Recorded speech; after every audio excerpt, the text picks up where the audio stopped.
And Marie, you were there? You saw your brother die? Yes. Would you mind telling us about that, or? I was walking up the street on 10th Street because he had invited me to a little gathering that they had. It's called a Cinco de Mayo, it's like a celebration.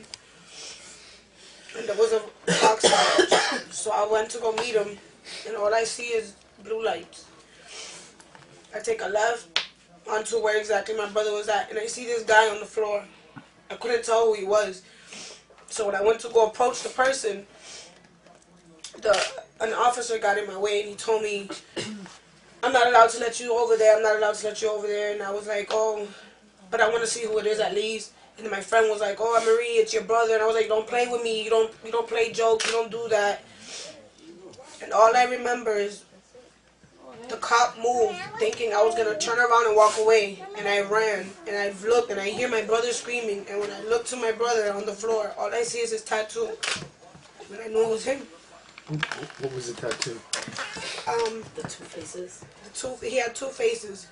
The sad, cry now, no, laugh now, cry later. And I've seen those tattoos, and I knew it was him right away.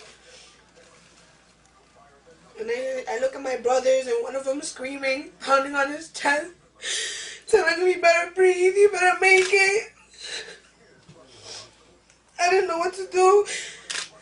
My sister was in shock. She wasn't looking, nothing. She was just dazed out. My cousin had to smack her just to get her back to reality. And I just looked at him, and I see my mom running up the street. My brothers are crying, and the cops are throwing my brother on the floor, slamming him, putting him in the car. And the other one's passed out on the floor. Jeffrey's in the car. They didn't let me go in the ambulance, nothing. I went to Lawrence General, and I was the last one to know that my brother had passed.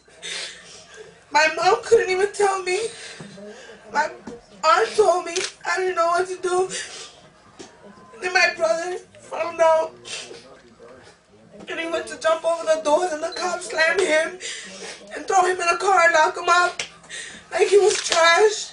Like nothing happened. Like we lost a brother. We have every right to react the way we do. Actually, we had lost.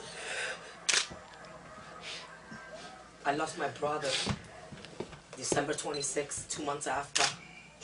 I lost my uncle 2 months after that. We lost Justin. And then 9 months after that, we lost my dad. So that was a hard year for us. Say something. Did your other family members, did they die violently, or did they die? My brother died of a heart attack. Actually, Justin found him at his home. He died of a heart attack. My uncle died of a heart attack. My mom's husband died of a heart attack. Justin died with a stab in the heart. And I felt when they stabbed Justin in the heart. I felt it. I felt it. I don't care. A lot of people say, unless you're a mom, you don't know. You don't feel. I don't know about fathers, but I know. I gave birth to my son. Justin and I were very close. Justin looks identical to me. Justin is my spitting image. He's my clone. And when my best friend called me, she said, you need to get to Center Street because one of your boys got hurt. I remember just looking at my mom, and I just dropped the phone, and I said, oh my God, Ma, they killed Justin. I felt it. As I walked out of the door from my job, I fell to my knees because I felt a sharp, cold, like somebody, like just something sharp and very cold, and I had to hold my chest. And I'm like, oh my God, and all I kept yelling was, Justin, hold on, because I knew it was him. And when I got there, they wouldn't let me see him, but when they told me, you know, the cops said to me, just go and meet him over at Lawrence General because they just took him over there.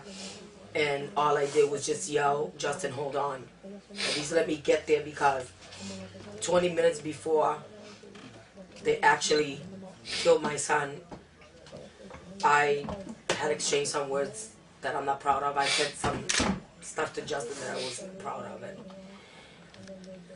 I'll never be able to tell him how sorry I am. Yeah, he knows you're sorry. Never. Sonia was saying that. I just want to say she knew, and it's true what she said, because I was here, and my son and I were watching America's Most Wanted eating Chinese food, and my mom called, and my mom was like, Denise, and she wasn't crying at the time. My mom was like, Denise, you need to hurry up and get to the hospital. And my first question I asked was, did Timmy get shot? And I just lived right down the street from the hospital, but it seemed like it took us forever to get there. Every ambulance that came, I think they were ready to arrest me, because every ambulance that came, I was jumping in front trying to open the door. They were working on my son, and then somebody called me on my cell phone at Lawrence Journal and said, oh my God, your son is dead.